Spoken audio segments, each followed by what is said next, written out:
When Evan first arrived at the Masimba Wildlife Reserve, it felt like he had finally found the place he was meant to be. Everything about the land seemed untouched, raw, and alive, in a way Evan had only read about in books.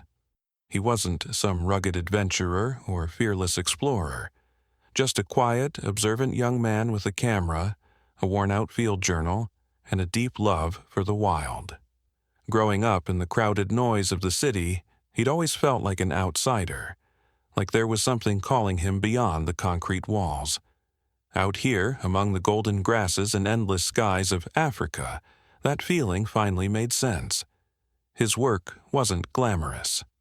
Most days started before sunrise, checking camera traps, logging animal sightings, and maintaining a respectful distance from the creatures he admired. The lions, especially, fascinated him. They moved like living myths across the plains, powerful but dignified, fierce but fragile. The rangers warned everyone, never mistake beauty for safety. Yet, in the back of his mind, Evan nurtured a quiet fantasy that if ever the wild called for help, he would be brave enough to answer. The Masimba team was small, close-knit, and passionate. There was old Juma, the head ranger with his endless stories about surviving buffalo charges, Marta, the vet who could stitch a cheetah's leg as easily as fixing a torn backpack, and Kato, Evan's best friend on the team, who joked that Evan was more lion than man, always watching, always thinking. Their days were filled with dusty drives across open fields, late-night talks around crackling fires, and the soft hush of life pulsing just beyond the glow of lantern light. It wasn't paradise, but for Evan it was everything. That morning had been no different. The sky stretched out in endless blue, birds soared overhead, and the air smelled sweet with the promise of rain far off on the horizon. Evan had a simple assignment: ride out with the team to check on a pride of lions that had recently been fitted with new tracking collars. Routine work, safe work. He double-checked his equipment, camera, journal, first aid kit, slung his bag over his shoulder and jumped into the jeep with the others. Another beautiful, ordinary day in the reserve. Another memory he would later replay over and over, wondering where exactly it had all started to go wrong. As they drove along the dusty trails, the land stretched endlessly around them, peaceful and golden. A giraffe lifted its head lazily from a tall tree. A herd of zebras kicked up soft plumes of dirt in the distance. Evan snapped a few photos absent-mindedly, already imagining how he'd caption them for the Masimba newsletter. Sunrise at the edge of the world, maybe. He smiled to himself, feeling, for once, like he belonged. He didn't know it yet. None of them did. But by the time the sun dipped below the horizon that night, everything would change, and Evan would be forced to answer a call far more brutal than anything he had ever dreamed of. It was just after noon when the radio crackled to life. Marta was driving, squinting against the glare of the sun, while Evan sat in the passenger seat thumbing through his field journal. The voice coming through the static was calm but clipped. A patrol team had spotted unusual lion behavior near the northern watering hole. One of the males, a large one nicknamed Mosi by the team, appeared to be limping. No visible wounds, but his movements were sluggish, erratic, not like the fluid grace the lions usually carried themselves with. Probably just a bad step, Juma said from the back seat, waving it off. Could be old age setting in. Still, protocol was protocol. Injuries, even minor ones, were taken seriously. An injured lion could mean risks, both for the animal itself and for the fragile balance of the surrounding ecosystem. The team decided to alter their route, heading toward the watering hole for a quick check. It wasn't supposed to be a big deal, maybe a quick visual confirmation, some notes, a few photos if needed. Nothing to worry about. As they veered off the main trail, Evan noticed how still everything seemed. The usual background chorus of birds and insects seemed muted, as if the air itself was holding its breath. He mentioned it casually to Marta, half joking, but she just smiled and said it was probably the heat. Even so, Evan couldn't shake the unease building in his gut, a small knot tightening with every bump of the Jeep over the cracked earth. When they reached the watering hole, the scene was eerily quiet. No herds, no splashing antelope. Just a wide stretch of muddy, sun-baked ground and, about 50 meters away, Mosi, alone. The big lion stood awkwardly at the water's edge, his mane dusty and disheveled, one paw hovering uncertainly above the ground. He was clearly in pain. His ribs were more visible than they should have been, and there was a strange tension in his posture, like he was torn between bolting and collapsing where he stood. Evan raised his camera instinctively, but hesitated before snapping a photo. Something about the scene felt wrong. Wrong in a way that had nothing to do with heat exhaustion or minor injuries. He couldn't explain it, but looking at Mosi, it almost felt like the lion knew something they didn't. Like he was warning them.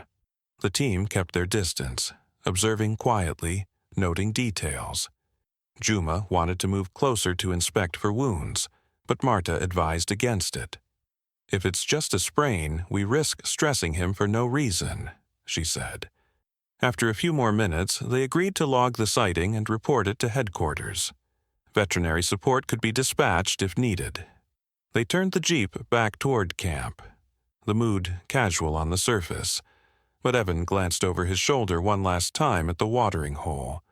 Mosi was still standing there, staring directly at them, unmoving. It was nothing, just a limp. That's what they told themselves. But Evan couldn't shake the feeling that something had already started, something they weren't ready for. The first shot echoed across the plains just as they were nearing the split in the trail. A sharp, dry crack that didn't belong to the natural soundtrack of the wilderness. The Jeep jerked slightly as Marta slammed on the brakes, instinctively ducking low. For a second, no one moved. Evan's heart thudded painfully against his ribs, and when he glanced around, the golden fields that had felt endless and peaceful just hours ago now seemed vast and vulnerable, offering no cover, no protection. Juma was the first to react. He grabbed the binoculars from the seat beside him, scanning the distant horizon. Another crack, farther away this time, but unmistakable. Gunshots. He cursed under his breath, his weathered face tightening. "Poachers," he said grimly, passing the binoculars to Marta. "And they're too close." Marta shifted into reverse, turning the Jeep around as quickly as she could without attracting attention. The plan was simple. Get back to camp, alert the others, call for backup. But as they turned, a second radio message buzzed through, panic threading the voice on the other end. One of the Southern patrol teams had encountered armed men near the riverbank. 2 rangers were missing. The channel crackled and died, cutting off whatever else they were trying to say. Evan's stomach dropped. This wasn't just a random encounter. Something bigger was happening. Something coordinated. Before they could make it 100 meters back down the trail, another Jeep, one of their own, came roaring toward them from the opposite direction, tires skidding in the dirt. Kaito was behind the wheel, waving frantically. As he pulled up alongside them, Evan could see the wild fear in his friend's eyes. "They're trapping the reserve," Kaito shouted. "It's not just lions they're after, they're taking people too."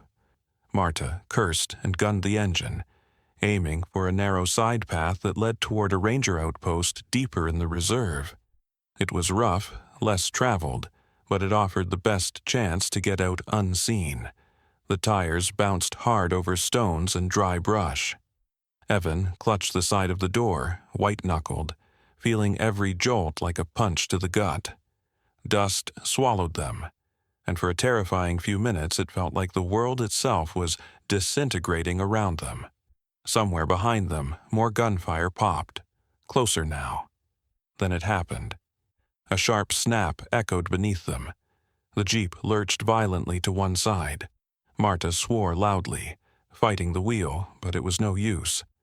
The front tire had blown out, shredded by a concealed spike strip hidden in the trail. The Jeep careened sideways, skidding in the dirt before coming to a shuddering stop against a rocky outcrop. For a moment, there was only the hissing sound of the radiator and the deafening thud of blood rushing in Evan's ears. "Out!" Juma barked, already swinging the door open. "Scatter! Regroup at the South Watchtower." They had seconds, maybe less.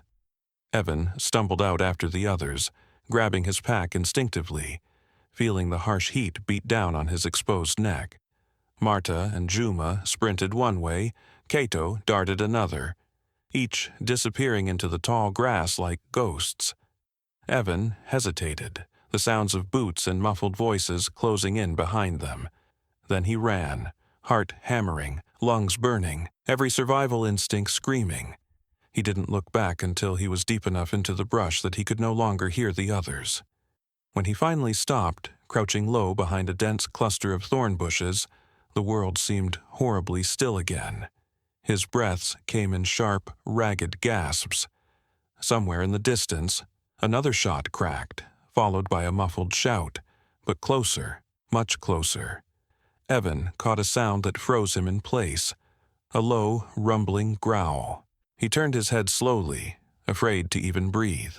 There, not more than 30 feet away, was Mosi, the injured lion from earlier, standing between Evan and the only visible path to safety. The big cat's mane was ragged with dust and blood, his body trembling with exhaustion, yet his eyes burned fiercely. Evan could see the pain in the animal's posture, the way he shifted his weight awkwardly off his injured paw. But there was also something else, a desperate, raw defiance. Behind the lion, deeper in the grass, movement stirred, figures with rifles creeping closer. Evan realized the horrifying truth in a sickening flash. The lion wasn't just wounded by accident. He had been used, baited, tracked, and wounded to create chaos, to lure both animals and humans into easy targets for the poachers. Mosi wasn't the only one fighting for his life. Evan was trapped. Between the lion, the armed men, and an open stretch of grassland with nowhere to hide. The beautiful, safe world he thought he had come to protect had just shattered into something brutal, bloody, and far beyond his control. And for the first time, Evan truly understood. He wasn't just an observer anymore. He was prey. Evan stayed frozen behind the thorn bushes, his breath shallow, his heart hammering so loudly he was certain the lion could hear it. Mosi didn't move. He stood his ground, low to the earth, his massive chest rising and falling with labored breaths. Beyond him, shadows moved, armed men slipping through the tall grass like predators of a different kind. They were close now, too close. He pressed himself lower, feeling every thorn bite into his skin, and dared to peek through a gap in the brush. His stomach twisted at what he saw. These weren't just desperate hunters or random poachers hoping for a lucky trophy. They moved with grim purpose, tactical, coordinated. Each man carried serious weapons, not just hunting rifles but heavy gear, radios clipped to their belts, and faces covered by scarves and caps. This wasn't a hunt.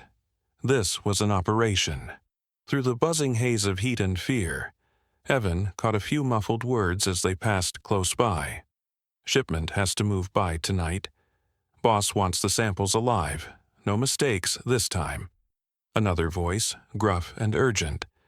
"Keep the lion in sight. He's the key." Evan blinked, trying to make sense of it. Samples? Shipment? The lion wasn't just a random casualty. Mosi was being used, somehow vital to something much bigger, something secret. Evan's mind raced back to the sudden spike in illegal wildlife trade warnings the reserve had been receiving over the past months. Rare animal parts, exotic pets, secret deals happening just outside the borders. Everyone had thought it was rumor. An ugly possibility, but nothing they'd seen firsthand.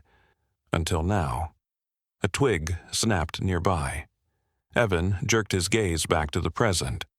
One of the armed men, a tall figure with a jagged scar cutting across his forearm, paused only meters from where Evan hid. The man lifted a small device to his mouth, a radio transmitter. "Area 2 is clear," he muttered. "Targets isolated, proceeding as planned." Isolated. They weren't just talking about the lion. They were talking about him. Panic clawed at Evan's throat, but he forced himself to stay still, thinking hard. He was bait, too. The chaos, the separated patrols, the ambushes, none of it was random. The spike strip wasn't just set to trap an animal. They were herding both animals and humans toward vulnerable kill zones. Not to shoot and leave, but to capture. Or worse. Somehow, Evan realized with chilling certainty, he had stumbled into the middle of an organized wildlife trafficking ring. But not the crude kind you saw in newspaper headlines. This was clinical, professional, and deadly. And Mosi, battered and broken as he was still part of it. Maybe he had been part of it from the start, collared, tracked, controlled, a lion stripped of his kingdom, now reduced to a pawn in someone else's game. A sudden flash of movement jolted Evan from his spiraling thoughts. Mosi shifted, swaying slightly before lowering his massive head toward the earth. The lion's strength was fading. He wouldn't last much longer in this state. Neither would Evan if he stayed pinned here like a sitting duck. And as horrifying as it was, Evan also realized something deeper, something gut-wrenching. If Mosi fell, the operation would move faster. The smugglers weren't just hunting him. They needed witnesses out of the way. Loose ends cleaned. No stories left to tell. He clenched his fists in the dirt, feeling a hot surge of anger surge past his fear. They didn't just wound Mosi to hunt him. They weaponized him to bait and trap anyone who cared enough to get close. They turned one of the most magnificent creatures of the wild into a disposable tool, and they thought no one would fight for him. They were wrong. Evan didn't know how. He didn't know if he even had a chance, but he made a decision right there behind the thorn bush. He wouldn't run. He wouldn't leave Mosi to die alone. Whatever was about to happen, he would stand between that lion and the death stalking both of them. Somewhere deep in the grass, a distant rumble of engines echoed, reinforcements coming. The noose was tightening. The final stage of the trap was closing fast. And Evan, the quiet boy from the city who had come looking for meaning among the wild, found himself face to face with the brutal, forbidden truth. The greatest danger wasn't the lion. It was the people who taught the world to fear lions, while becoming monsters themselves. Evan knew he had seconds, maybe less, to move before the poachers circled back. Every muscle in his body screamed for him to run, but instinct alone wouldn't save him now. He needed a plan, a real one.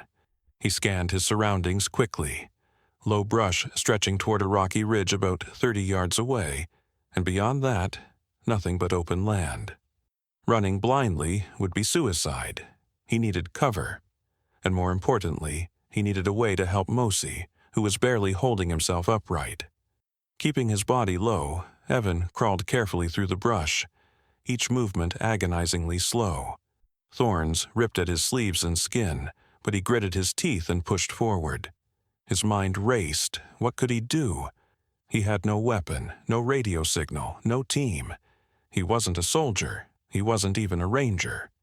Just a scared kid with a camera and a gut full of borrowed courage. Halfway to the rocks, he found his first tiny victory. Wedged between two thorny bushes, half buried under the dust, was an old ranger's field bag, likely dropped during the earlier ambush. Evan pulled it free with trembling hands, heart pounding so loudly he was sure it would give him away.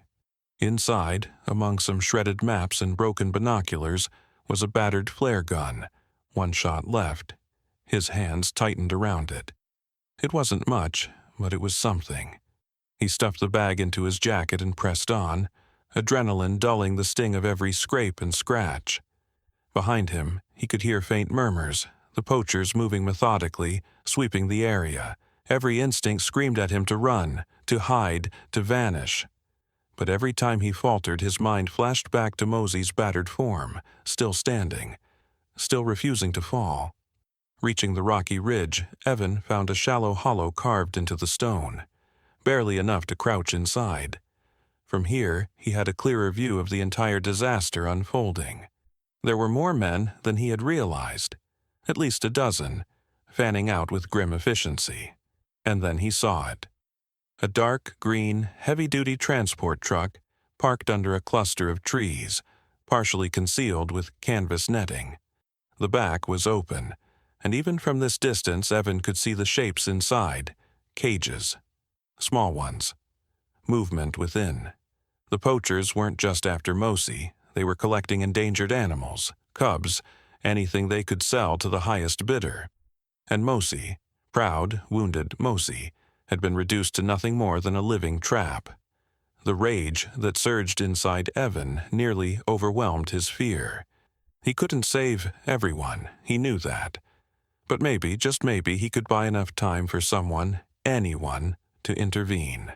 Clutching the flare gun tightly, Evan waited, counting every breath, every heartbeat. He needed the perfect moment. And then it came.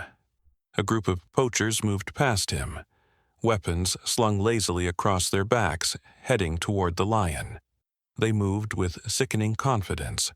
No urgency, no fear. In their minds, they had already won. They didn't even notice the small figure half hidden among the rocks. Evan took a deep breath, aimed the flare gun toward the sky, and fired. The flare burst upward with a crack and a blinding flash of red, slicing across the pale afternoon sky like a bloodstain. It wasn't much, but it was loud. And in a place like Masimba, a flare meant one thing: emergency. For a moment, everything froze. The poachers turned their heads sharply, barking confused orders. Some scrambled for cover. Others raised their weapons, searching for an enemy that wasn't there. Evan didn't wait to see more. He dropped the empty flare gun, snatched up a broken branch, and hurled it toward the far bushes to create a second noise. A decoy. It worked. Several of the men chased the sound. It was chaos, but it was enough. Enough to buy a few precious minutes. Evan slipped from his hiding place, moving as quickly and quietly as he could toward Mosey. The big lion was still standing, barely.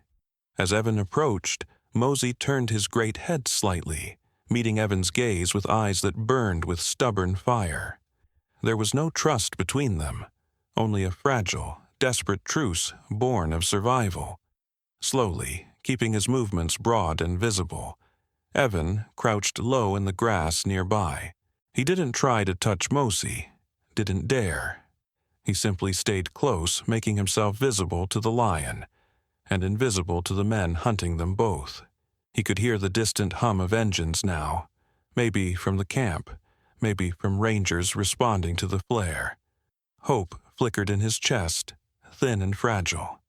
They just had to hold out a little longer, just a little longer.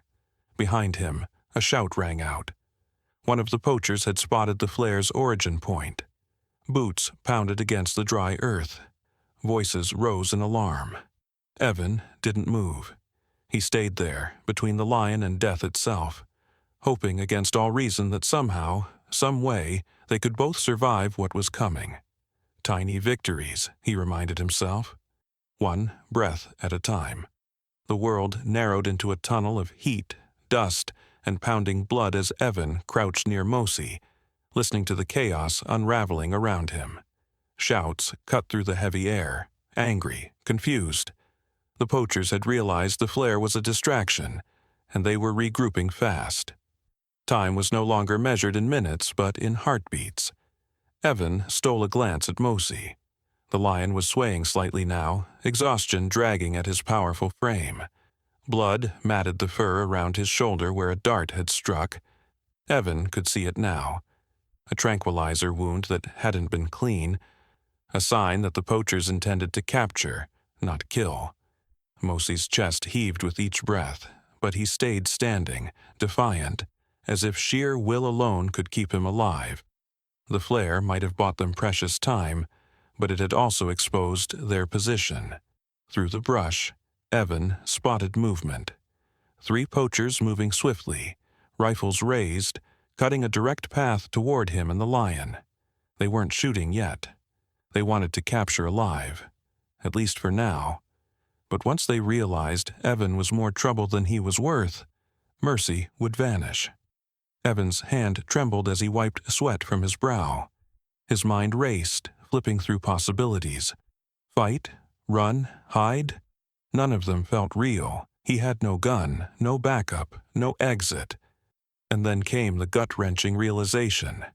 There was only one real choice. Option 1. Abandon Mosey. Draw attention away from the lion.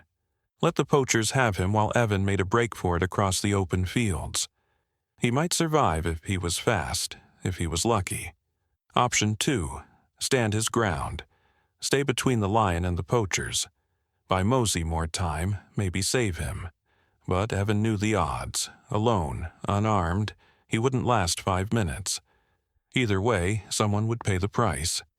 Maybe Mosey, maybe Evan himself, maybe both. The weight of it crushed down on him. Heavier than the African sun, heavier than fear. He remembered why he had come here, half a world away from the city he hated, to matter. To be part of something bigger than himself. To believe that courage wasn't just for the storybooks he used to read as a kid. He thought of every photo he had taken, frozen moments of beauty, power, and life. They deserved to stay wild. They deserved someone willing to bleed for them. Boots slammed against the dry earth, closer now. Voices barking orders. Evan sucked in a breath, tasting dust and dread, and slowly rose from the grass, stepping out into the open. For a split second, the poachers hesitated, startled by the sight of a single figure standing between them and their prize. A boy, armed with nothing but his body, his broken courage, and a wounded lion barely able to stand. Evan raised his hands, palms out, making himself visible. A universal sign. I'm here. I'm not running. The nearest poacher, the one with the jagged scar across his forearm, leveled his rifle, shouting something Evan couldn't hear over the roaring in his ears. Another poacher cursed loudly. One of them broke formation, trying to circle around. Evan didn't move. He wasn't stupid. He wasn't suicidal. He was making a choice. He would not abandon Mosey. Whatever happened next, he would face it. He would bear witness. He would stand. In that endless moment, something incredible happened. Mosey, with a low, rumbling growl, stepped forward too, just half a pace, and positioned his massive body ever so slightly between Evan and the approaching men. It wasn't aggression. It wasn't fear. It was the raw, ancient solidarity of 2 living beings refusing to surrender. The poachers hesitated again, thrown off by the sight. In the distance, faint but growing louder, Evan heard another sound. Engines. Backup. Hope flared wildly in his chest. The leader barked another order. One of the poachers raised his rifle to fire, not to capture this time, but to kill. Evan braced himself. There were no good choices left. Only the one he had already made. He would not move. He would not abandon the lion. He would not break. If death was coming, then so be it, but they would have to go through him first. The poachers hesitated, and for a moment, everything balanced on a knife's edge. Dust hung thick in the heavy air, the sun glaring down as if bearing silent witness to the showdown. In that crack of frozen time, Evan's mind sharpened, noticing details he hadn't seen before. Threads of a much bigger story beginning to weave themselves together. The first clue was Mosey's collar. Evan had seen plenty of tracking collars during his time at the reserve. Standard-issue bands used to monitor migration patterns, health statistics, and pride dynamics. But Mosey's was different. Even from several yards away, Evan could see it. A strange silver crest etched into the leather, something that didn't match any of Masimba's official equipment. It looked military, almost corporate, a symbol foreign to any wildlife organization Evan had ever heard of. Second, the poacher's truck, the one Evan had spotted earlier hidden beneath the canvas nets. In the chaotic scramble after the flare, its back had briefly swung open wider, and Evan had glimpsed what was inside. Not just small animal cages, but refrigeration units, heavy-duty chemical barrels, and rows of labeled canisters. This wasn't just animal trafficking, it was something worse. A black market operation dealing in genetic materials, medical experiments, maybe even bioweapons extracted from rare species. The third thread came in the frantic radio chatter he could now barely make out. Between the crackling static, someone was shouting about Protocol 4 and specimen transport failure. Evan's skin crawled at the words. They weren't talking about lions anymore. They were talking about specimens, as if the animals were nothing more than products on a shelf. And Mosi, he wasn't just a wounded lion. He was carrying something, maybe in his blood, maybe something more valuable than anyone at the reserve had ever realized. The pieces clicked together with sickening clarity. The Mafia hadn't wounded Mosi by accident. They had marked him, used him, tracked him like live merchandise, and when the time came, they intended to sweep up the evidence, clean and silent. No witnesses, no survivors. And Evan, just an ordinary volunteer with a second-hand camera and a stubborn sense of duty, had stepped right into the center of it. The engines in the distance were louder now. Help was coming, maybe, but so were reinforcements for the poachers. More trucks, more guns, more death. There was no saving everyone. Evan understood that now, bone deep, but there was still a choice: expose this operation or die trying. Beside him, Mosi let out a low, broken growl, more vibration than sound. Still alive, still fighting.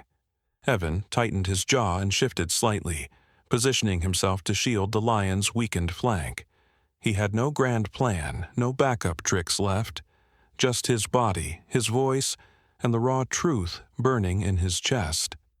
This wasn't about just one lion anymore. It wasn't even about survival. It was about making sure someone, anyone, would know what had really happened here, because secrets this dark couldn't be buried forever, and monsters, no matter how powerful, always feared the light.